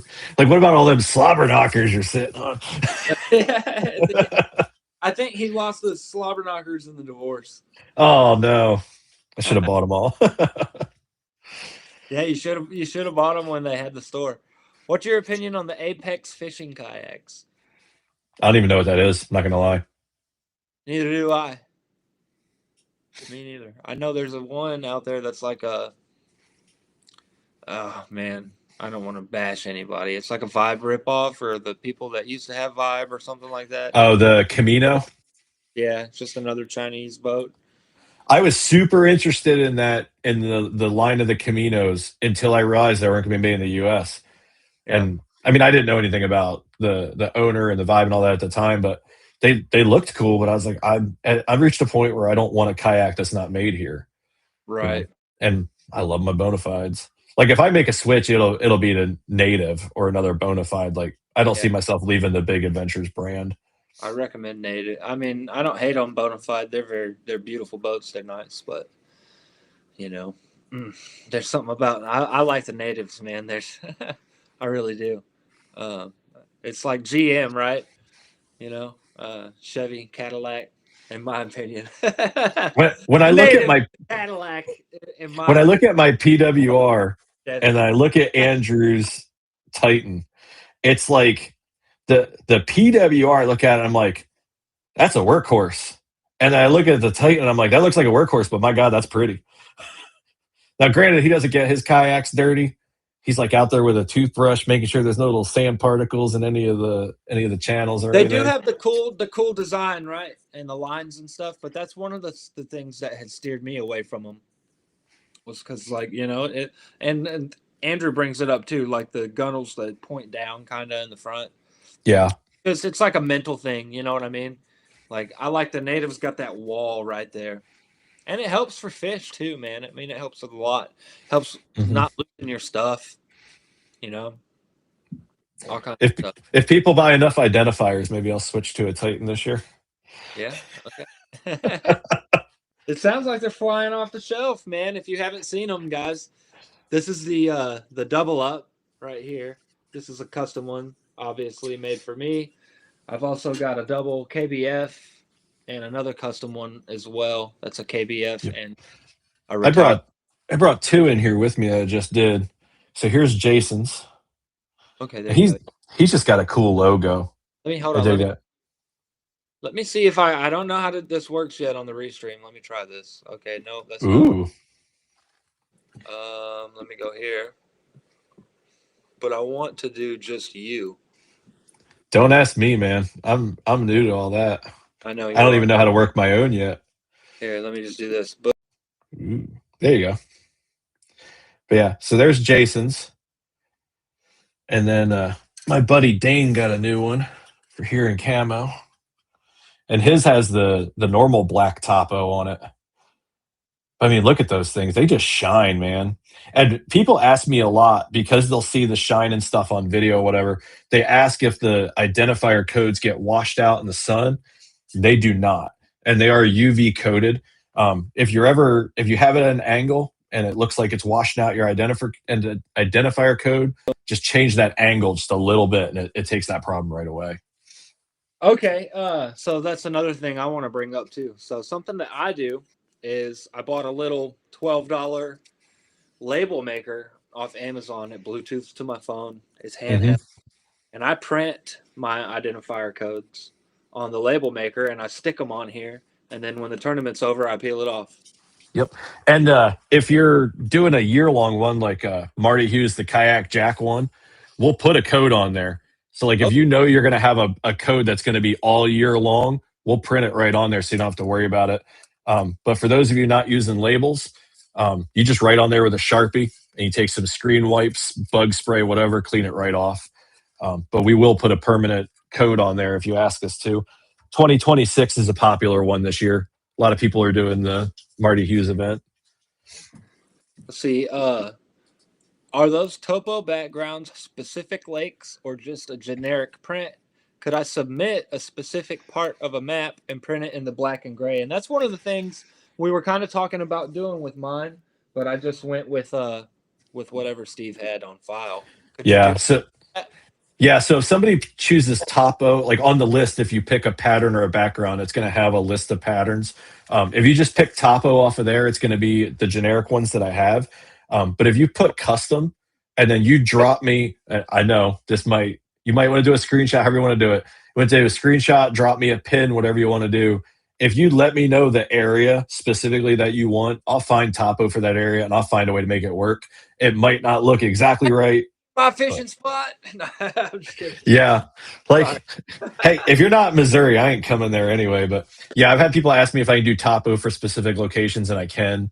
Um, Diana, last year had me do vinyl for the back window of her car, and I took her favorite lake and I pulled topo from that, and so her topo on her back window is all from that lake. We're gonna have to do that on my new truck when I get a truck. I'm not gonna lie to you, the topo vinyl was that was interesting. There's a lot of weeding that goes into that, but it wasn't too bad. I bet, man. It sounds like it was fun to stick on too and peel the back off of Yeah, it. she got it done. I tell you what, once it was on there, I was like, my God, that looks good. Yeah. But when she first asked me, I was like, whew, like I get a lot of firsts where I never say no. I might be like, I don't know. But I won't tell you no. I'll try to figure anything out, but I might be like, oh boy, that's a tall one. I don't know. And there's been times where I'm like, I don't know, that's a tall order. And then like 5 minutes later, I'm like, I got it figured out. Like, don't worry about it. It's Larry said you just did his today, and he sent you a picture for the background. Yep. And then Silverpunk said he copied my idea and uses a label maker. And I that wasn't my idea. I copied that from somebody else. I just think it's you don't have to worry about anything washing off or rubbing it off or anything like that. Even though typically like a Sharpie, you don't have that problem anyways, you know? Yeah, once it's on there and it dries, it shouldn't come off, but you never know. Andrew likes it just because it's easier for him. It looks good. And I hate It does look good. this word with what we do and when we fish and stuff, but it looks more professional. It does. You know, it's a lot cleaner. I would do it too if I could find my label maker. And nobody can say, "Oh, well, we can't read that." You know what I mean? Yeah, that's true. Does the ink on the label ever, like if it gets wet, does it mess you up? No, but I will say if it's something like you leave on there for too long, it won't want to come off the label. Oh yeah, I bet. So like I used when I had the double cards, I would like print little funny things in boxes that weren't being used, and yeah, they didn't. That's why my old one has to be retired. What's up, G4? Somebody asked me the other day what the weirdest thing I've put on an identifier was, and I stopped and thought about it. But my buddy Christian, so my buddy Noah is a chiropractor, Vitality Spine and Sport here in Missouri, and he posted pictures. He was doing like a yoga stretch, some kind of weird pose, and a buddy of ours like cut it into one of those emojis like Andrew likes to do all the time. Oh, like a sticker? Yeah. So my buddy Christian has that on his identifier. So every time he uploads a picture of a fish, there's Noah like doing a yoga stretch on his identifier. That's awesome. I think that's probably the weirdest thing I've done so far. I've got an idea. I got to hit you up in Messenger after this. And, okay. I like it. Oh God, that's funny. The stickers, man. Those got popular real quick. It's like our group chat gets real interesting. I don't even know how to make those stickers, but it wouldn't matter because Andrew and the other, they make those things so fast. I don't even know how to know. I don't need to know how to make it. Yeah, I don't know how they do it so fast, but I figured it out and I made one. I crack up. My buddy Trey's got stickers of me, like 1 million of them, and he's always dropping them in. Always. That's funny. That's great. So the topo backgrounds. Yeah, I wanted to do the spot because where I caught my PB largemouth and my PB spots, the spots are so close to each other that I could fit them both on this. And, we'll have to do that on the next one. Yeah, I wanted to do that, but I'd been sitting on it for a while, and you know, second tournament's coming up, first tournament for GKBA is coming up, and I just wanted to get something going. That's why I didn't wait. Like, you've got the official logo now. This is just something that I kind of threw together when we were trying to figure something out. So, well, at first I couldn't get the official logo. It was like it was getting submitted with black background, and like it wasn't separating quite right. And then Larry got me one on a transparent background because converting it to transparent, it just wasn't shaking out quite right. But he got me the one I needed, and now it's good to go. Yeah, Sham, I'm in a group chat with those guys too, and Sham figured it out. He's an IT guy. He's pretty smart with that kind of stuff. He knows. I'm good at IT and bad at social media stuff. If I have to do it on my phone, I'm just like, ugh. When Larry said it, he was like, "Oh yeah, I got it right here," and then he sent it to him. Yeah, I am not like people think a lot that because I do these things, a lot of people will reach out to me like, hey, do you want to design my logo and stuff? I'll tell you right now, I am not a graphic artist. I find a way to make it work. I am not. One of these days I will like go take a Photoshop class or something, but that's not me. Yeah, no, I'm not the designer or editor or anything like that. Like when I found CapCut, I was blown away. I was like, oh man. I should have been a long time ago. I struggle with CapCut. Like editing on my phone, I sound so old, but editing on my phone like frustrates me. And I was real excited about edits because I like that you can put the captions and stuff on there.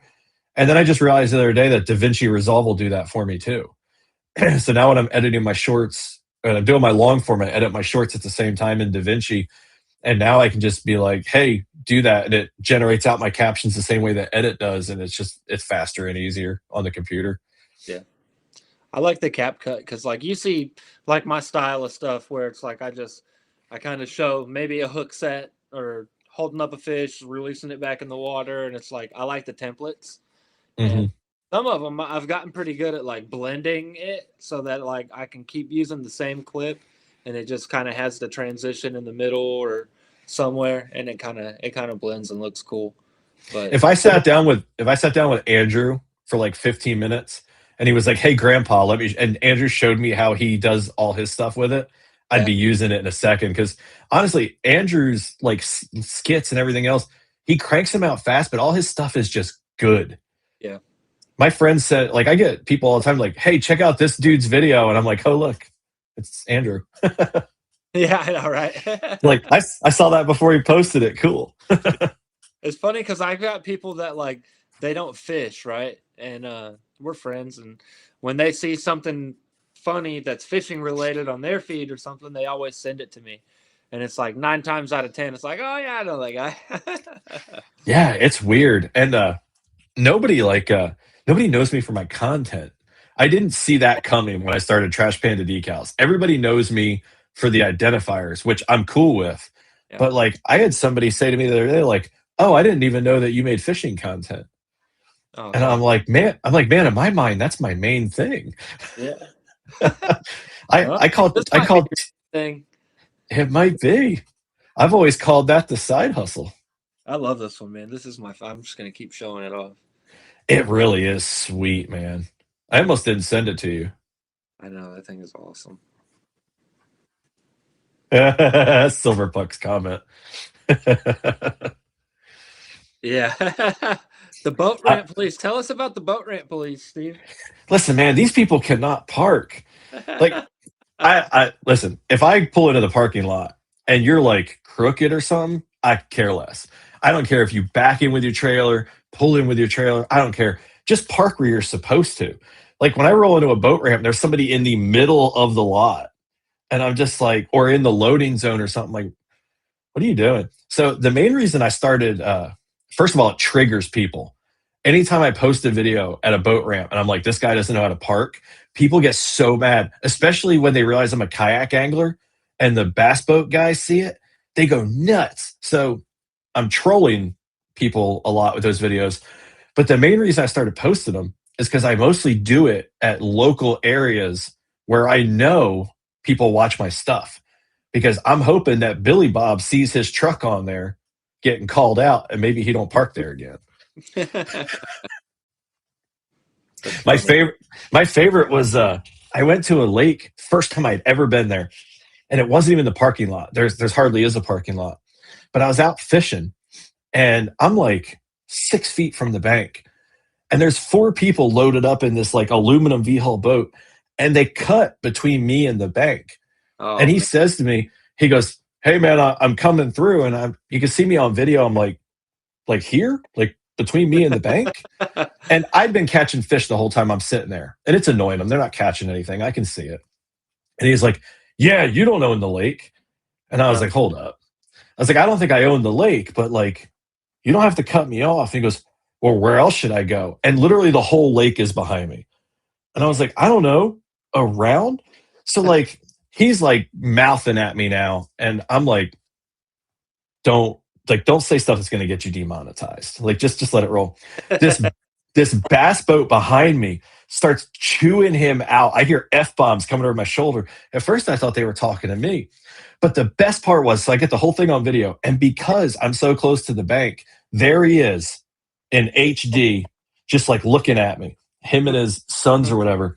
So as soon as I get home, I get that thing up on YouTube. And I'm like, rude boaters cut off kayak hangers, whatever it was.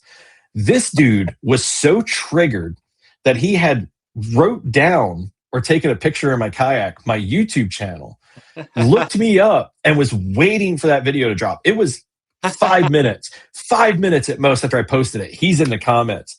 And it's not just him, it's his wife. So like he's in the comments, his wife is in the comments, and like the world just starts roasting him. And then the dudes that were in the boat behind me, they show up in the comments, and it was great because that guy goes fishing at that lake like 3 times a week. So if I ever go back, which I may not, it was an okay lake, but if I ever go back, there's a pretty good chance I'm going to run into him, and I'm going to play that video for him as he cuts me off next time. I'm going to be like, here's 1.0, let's film 2.0. Yeah, dude, I had one this summer. I just kind of looked at him, just kind of did this and just went on about my day because it just really honestly wasn't worth it to me. But I'm on the electric only reservoir and I'm fishing. There's a little bit of grass in this electric only spot, and I'm fishing this grass line, and here comes this dude in a sit-in paddle kayak, and he's coming. He's moving pretty quick too. He's coming towards me, and I'm telling myself, there's no way, right? There's no way he's about to do what I think he's gonna do. He's gonna go behind. He's got to go behind me, right? He's gonna go behind me. Okay, he's got fishing poles. Yeah, he's definitely gonna go behind me. Yeah, he's a fisherman. He knows. He's a kayak angler. No, sure as the sun was bright that day, dude. He right in between me and where I was fishing, and I was like, "Come on, dude." What kind of kayak was it? I think it might have been like a Perception or something like that. It was a sit-in for sure. Did he have the, like my buddy's Outlaw? Did he have that like net on the front that Outlaws have, like that stretchy net you like pull over to hold your stuff? Yeah, yeah. So, because I'd have been real tempted if there's a handle or a net or something to just hook him because he ain't got a motor. Like, what's he gonna do? I'm gonna hook him with my braid, and I'm gonna get a good drag set on him, and then I'm just gonna go in reverse, and I'm just gonna tow him. And the whole time I'm towing him, be like, dude, just unhook it from your kayak. I can't hear you. Just unhook it. And I'm just gonna tow him with his paddle kayak all over the place and be like, I'm better than you. Start with me. And he said, no, I mean, it might not have been a Perception or something, but it wasn't nothing like what most of us fish on. You know what I mean? Yeah, but, and we're not begrudging him. We're only making fun of him because he was being a jerk. If it floats, it fishes. I mean, my old boat wasn't. Turds float, man. Yeah, that's true. That's true. Yeah, my old kayak wasn't nothing special, although it was. Neither was mine. The most rigged out sit-in kayaks that I could carry 6 rods. I had a big graph in front of me. I started out in I always say it was either an Old Town or a Sundolphin because it's been so long I can't even remember. But like my first upgrade was fishing out of a Dagger whitewater kayak. Oh, geez. Yeah, still a sit inside, and I was fishing in on the Atlantic Ocean and stuff, man. Like that's wild. Yeah, we all started out with basic kayaks for the most part. Yeah, the dudes that was funny. The dudes at the boat ramp parking lot, because that was triggers I love them. seeing the people in the comments, dude. You know what I mean? Like you said, it triggers them. And the other good one I had a guy in a bass boat.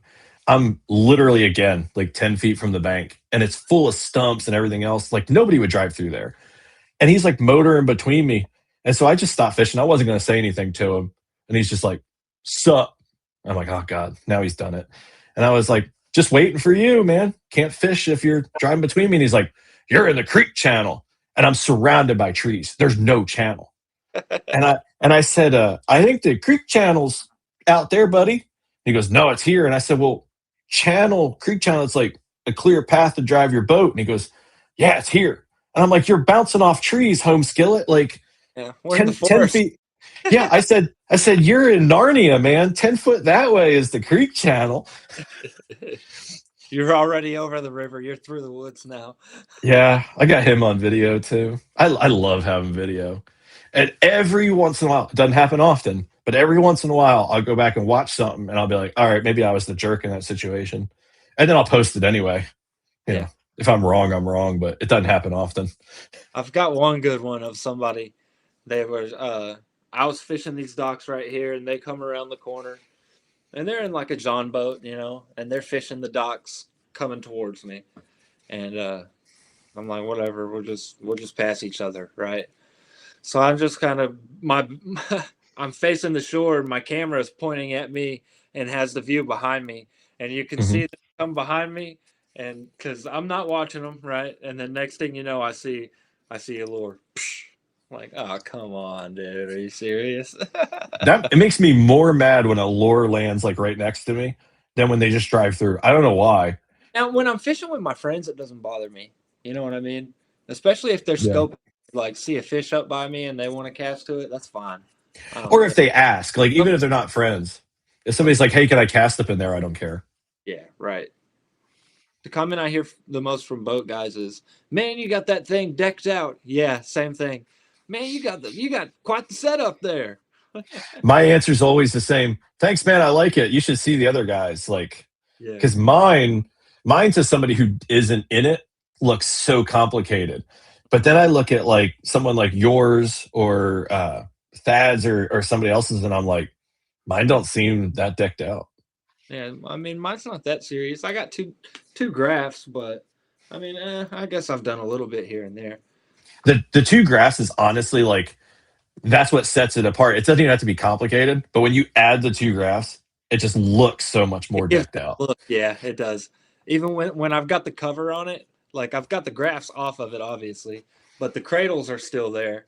And I put the cover on it. It looks like a little speedboat under there, like, and that looks like the windshield. When I look at like Austin Hoover's XTR, I don't even know how to fish from that. No, I he's wouldn't got know the what to do with all that. yeah, right. I did like Chad's everything on one remote though. The motor, the power pole, that was pretty cool. Yeah, that was pretty cool. That was real cool. I do. Hopefully, my wife's sleeping and she can't hear me, but I will when I upgrade to a Titan because it's only a matter of time. Uh, I'll probably, I'll probably get two bigger screens. but I mean, you got I'll, to. I'll probably like switch them up. I won't do both Garmin's. I might do one of the new Humminbird units for map and side scan and stuff because Hmm. I do like the Humminbird side scan better than the Garmin. And then I'll use my Garmin for forward facing sonar because I don't have to get everything for the Garmin already. I can just get a new screen. You know what I mean? I don't have to get. I'm a Lowrance guy, just because it's what I've always had. But there's something about the screen on the Humminbird that just looks like it's better than everybody else, Yeah, like the display. the Explore. I like the Explore, and really, man, like messing with them at the shows and stuff on the displays. And you might know, I think it's like refresh rate or something like that, maybe. But when you Yeah. in like on the map real fast, it zooms right in. There's no lag, there's no blotchy anything, no pixelation or anything like that. It's just as quick as you can zoom, it's right there with it. And Yep. A lot of it's the screen type now too. I think that's real impressive, and it looks nice too.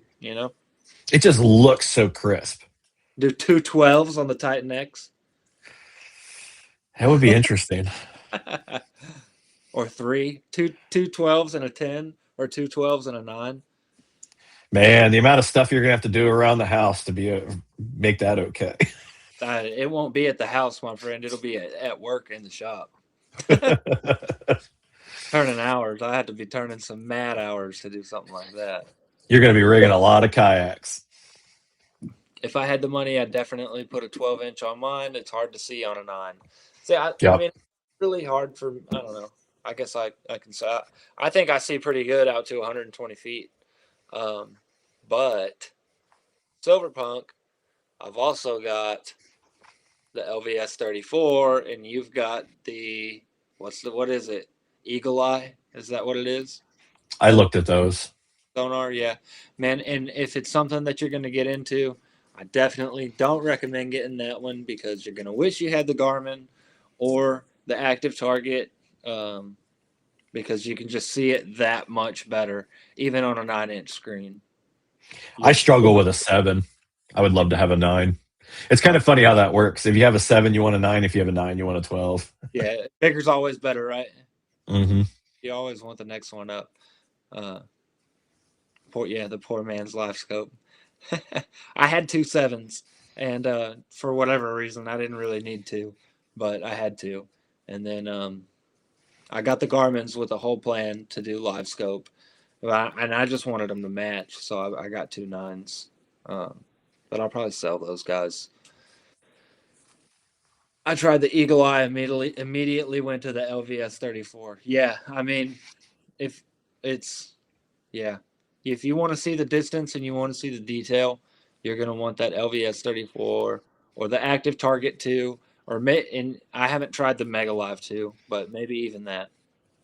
The most interesting thing about the Eagle Eye is that it's going to bridge that gap. So like it's the first budget live scope, but like there's going to be budget Right. live scope that only gets better from here. And he probably would have never tried live scope if they wouldn't have come out with it, and now he's probably going to buy another one, and now they got his money twice.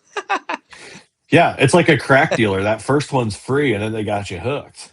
LVS 34 is far superior. I have a 12 and one 16. It happens to everyone. Yeah, the LVS 34 is the jam, dude. It really is. Um, like I said, I see them pretty good, 120 feet out on the kayak, and that's with a 9 inch. That's with the UHD2, 93 SV, and the GLS 10 and the LVS 34. 120 feet is pretty good. Yeah, yeah, honestly. And I know that I could see them a little bit better if I had a bigger screen, because like it's the processors in them or whatever, like you said, and Hmm. it's just a little bit better clarity, stuff like that. Like I can pick them out of brush piles and stuff too. I can see them real well on the bottom. Um, it's yeah, I like it. As fun as the Eagle Eye 9 is, I can't imagine the addiction with something like Active Target 2 or that new setup they came out with. Lawrence has that new transducer. It's like almost like Live 360 or something like that. But I don't know. You got to have it tuned up, I guess, because you really got to make sure you're casting in the right spot, man. And Silverpunk will tell you that your accuracy is very important when you're using forward-facing sonar. Oh, I'm like Tom Brady out there with my casts. You've really, if there, it's you've got to be lined up with them and hit it in that spot, because just a little bit off to one side, and you're it's really not even near them. You know what I mean? Like you're not even going to show the fish the bait. Yeah. That was the toughest thing to get through for me, was making sure I was getting it in front of them and making sure they saw it, because just the littlest being off, just the littlest whichever way, and it never gets in front of their face. I It know was if I get live scope, I'm just going to be able to watch them ignore me. Yeah, that was the first thing and that was another thing, like struggling to get through, was like watching them ignore it or watching them follow it and then turn away or whatever, any of that stuff. I mean, and it's still kind of hard because they'll be on it, man. You'll be like, oh, I'm about to get bit, and then as soon as you get like ready for them to bite, they don't bite. Or you get like a 7, 8, 10 pounder, like it's a big bass and it won't eat. And you could spend your whole day just like chasing that fish all around the lake, watching it not eat because it's there. Whereas if you didn't have the live scope, you might never know that fish was there and you're off having a better day of fishing because you're not welded to that fish. I weld into spots enough on my own. Yeah, yeah. And he said it's like Wyatt Earp said, speed is nice, but accuracy is everything. Yep, that's right there, dude. Because I'm telling you now, that stuff was tough. And not doing, like I said way earlier about the zombie mode stuff, man. Getting stuck, it's easy to get stuck on fish that ain't eating, and so Hmm. got to pack it up and move on. You can always come back to them and fish them again. Especially us, we're on kayaks. We're not going to be that far away. Yeah. That's like I told some people one time. They asked like, "How many hours does it take me to fish all my spots?" It's like, man, all my spots are pretty close to each other. I'll pick 10 or 12 different spots to fish, and I'll just rotate those suckers. They're not that far from each other. Sometimes I'm not even that far away from the boat ramp.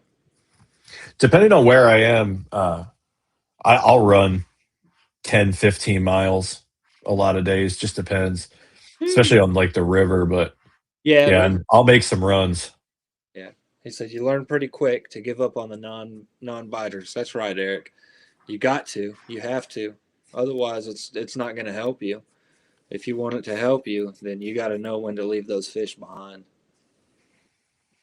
Yep. Yeah, I really the only thing I think that everybody in Missouri should buy live scope, but that's just because we got Randy B here, and I'm hoping if everybody buys one, he'll leave. He can go be some other state's problem. What's the farthest you've went on a run? Uh, Over the course of a day, 20, 22 miles. I've done that. One way, about 12 or 13. It's probably the furthest I've One gone. way for me would be from the Thompson Creek boat ramp to the War Hill Park boat ramp. I went there and back, and I still had 30% left on my battery for my motor. I've run far enough on a river to kill my 100 amp hour battery on the XI3, but I was going upriver and it wasn't crazy current, but I literally ran like 15, 16 miles at higher speed until the battery tapped out and then I floated back down. What's crazy now is I'll go 12, 13 miles, one way with the motor, but when I was younger in that sit inside kayak, that Dagger, I'd be out in the bay and I'd go 6, 7, 8 miles without blinking and then paddle back. I can't even imagine paddling that now. Yeah, dude. I mean, I'll paddle. Like when the water gets too shallow, I'll go somewhere and purposely paddle, but I ain't paddling far. And Silverpunk, that was that boat ramp to boat ramp from Thompson Park to War Hill. That was a dark to dark day right there. I started fishing when it was dark, and I finished when it was dark. That's the best. I consumed a whole box of Uncrustables that day.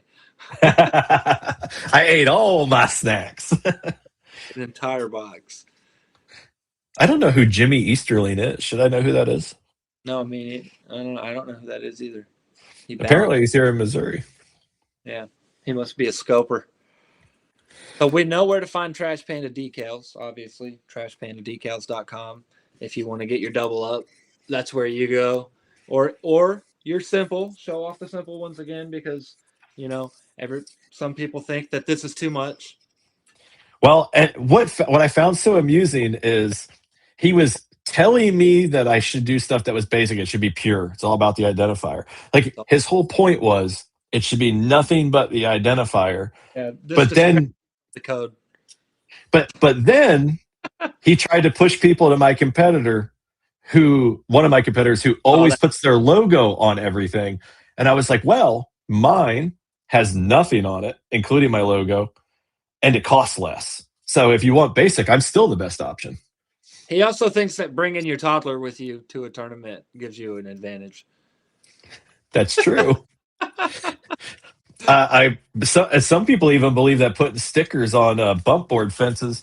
So, like this little sticker here, this makes my fish longer. Didn't you know? That sticker's too thick, man. It's adding length to your fish. Some of the stuff, I think when I do my podcast, I'm going to do like a 4-thing quiz. I'm going to have my guest. I was thinking about this today at work when I should be doing productive things. It was like in my head. Every week, I'm going to find 4 ridiculous comments on the internet, like on social media.